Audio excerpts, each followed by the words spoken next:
Baik, Assalamualaikum warahmatullahi wabarakatuh. Perkenalkan, nama saya Rismawati, NIM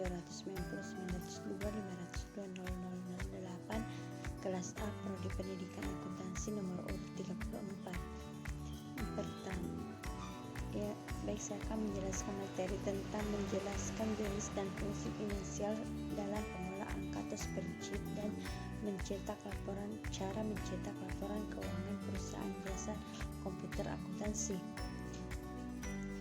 Di sini saya akan menjelaskan yang pertama, yaitu menjelaskan jenis dan fungsi finansial. Yang pertama yaitu pengertian fungsi finansial. Fungsi finansial atau fungsi finansial Microsoft Excel merupakan fungsi dalam Excel yang berkaitan dengan keuangan, akuntansi, serta ekonomi. Fungsi finansial Microsoft Excel ini berguna untuk menghitung lebih cepat data-data keuangan. Dalam aplikasinya, penggunaan fungsi finansial dibagi dalam dua bagian utama, yaitu future value sama present value. Future value yaitu berdasarkan jumlah nilai tertentu sekarang, sedangkan present value yaitu jumlah pada masa akan mendatang. Kemudian yaitu yang dua, memanfaatkan fungsi SLN untuk menghitung nilai straight line depreciation. Cara lain yang lazim untuk melakukan perhitungan depresiasi ialah dengan sistem straight line depreciation, yaitu nilai penyusutan sepanjang tahun dan sepanjang periode depresiasi. Untuk itu, Excel menggunakan fungsi SLN untuk menghasilkan nilai penyusutan suatu aset. Untuk menghasilkan suatu penyusutan suatu aset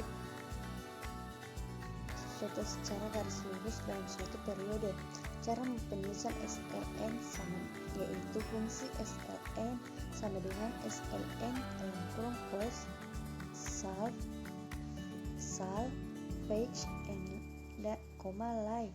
Kemudian cost adalah harga beli aset yang akan disusutkan nilainya, kemudian salvage adalah nilai pada akhir penyusutan, kemudian life adalah jumlah periode selama aset disusutkan nilainya. Kadang-kadang juga diistilahkan dengan istilah usia pakai aset. Perbedaan dihasilkan fungsi SCD dengan fungsi SLN. Jika dengan fungsi SCD, besarnya nilai depresiasi semakin setiap tahun, sementara pada SLN nilai depresiasi semakin meningkat.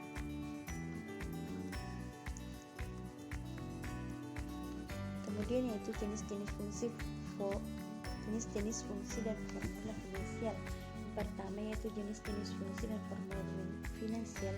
Satu, memanfaatkan fungsi SCD untuk menghitung nilai depresiasi. Apabila kita akan menghitung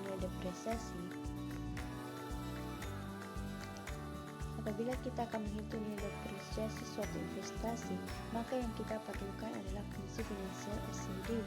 Fungsi SCD berguna untuk menghasilkan jumlah seluruh nilai depresiasi atau penyusutan suatu aset.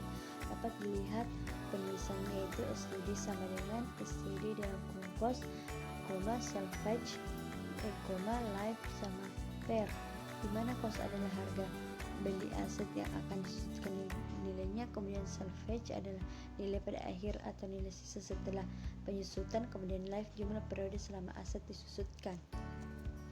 Kemudian yang ketiga yaitu memanfaatkan fungsi PF untuk menentukan nilai investasi. Fungsi PF berguna untuk menghasilkan present value atau nilai kini dari satu investasi. Nilai kini adalah jumlah nilai pinjaman modal yang Anda terima. Kemudian baik atau buruknya nilai ini dicantumkan dengan mengurangi pendapatan yang diterima dari laba investasi yang kembali ditanam jika nilai pendapatan itu ternyata lebih besar dari biaya investasi yang dinyatakan baik. Dapat dilihat penulisannya, yaitu present value sama dengan dalam kurung rate, per, kemudian PMT, FV, kemudian tipe. Kemudian yaitu fungsi rate. Fungsi rate ini digunakan untuk menghitung besarnya bunga dari suatu pinjaman atau investasi. Untuk rumusnya yaitu rate sama dengan endeavor, titik koma, PMT, titik koma, PF, titik koma, present value, titik koma, tipe, titik koma, quiz. Yang ketujuh yaitu fungsi NEPER, di mana fungsi ini berguna sekali untuk menghitung periode atau jangka waktu pembayaran dari harga barang yang dibeli secara kredit. Syarat utamanya yaitu tingkat suku bunga dan jumlah angsuran konstan.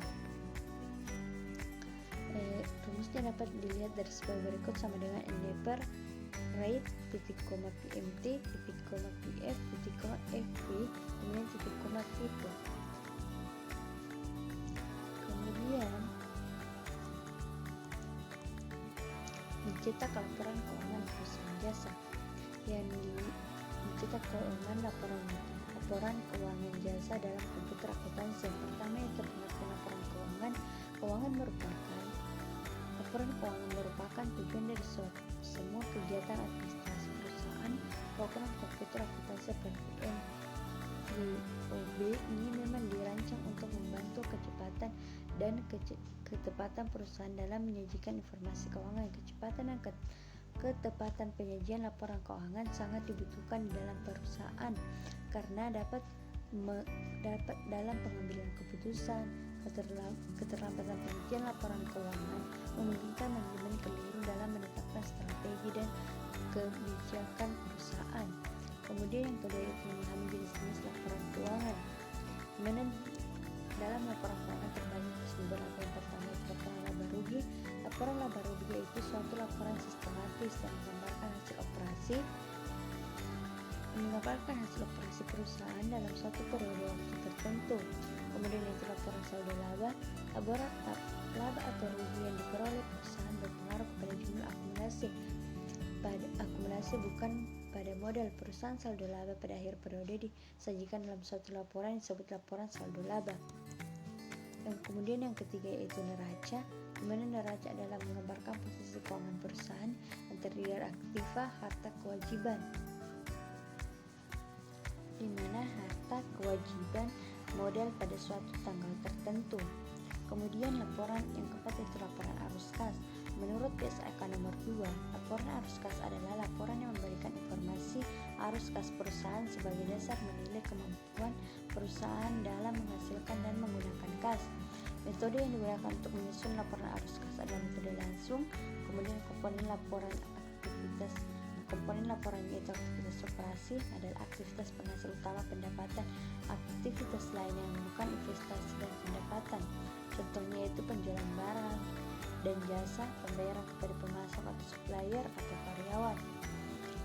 Contoh pembelian aktiva tetap yaitu penjualan tanah, bangunan, peralatan dan sebagainya. Kemudian aktivitas pendanaannya adalah aktivitas yang mengakibatkan perubahan dalam jumlah serta komposisi modal dan pinjaman perusahaan. Yang contohnya itu penerimaan saham, pinjaman, pembayaran pemegang saham atau pinjaman dan sebagainya. Kemudian yaitu catatan atas laporan keuangan. Catatan atas laporan keuangan terbagi menjadi dua, yaitu informasi umum, kebijakan akuntansi, sama rincian akun. Yang keenam yaitu laporan pendukung laporan keuangan. Kemudian dapat dilihat di sini komputer akuntansi perusahaan jasa. Yang pertama itu laporan laba rugi.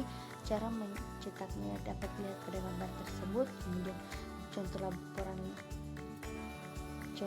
laporan laba rugi, kemudian neraca, kemudian contoh neraca, laporan arus kas, contoh laporan arus kas, kemudian laporan saldo piutang, kemudian yaitu laporan saldo piutang sama laporan saldo persediaan dapat dilihat pada tabel yang telah tersedia dalam PPT. Baik, itulah tadi materi yang sempat saya bawakan. Lebih dan kurangnya mohon dimaafkan. Assalamualaikum warahmatullahi wabarakatuh.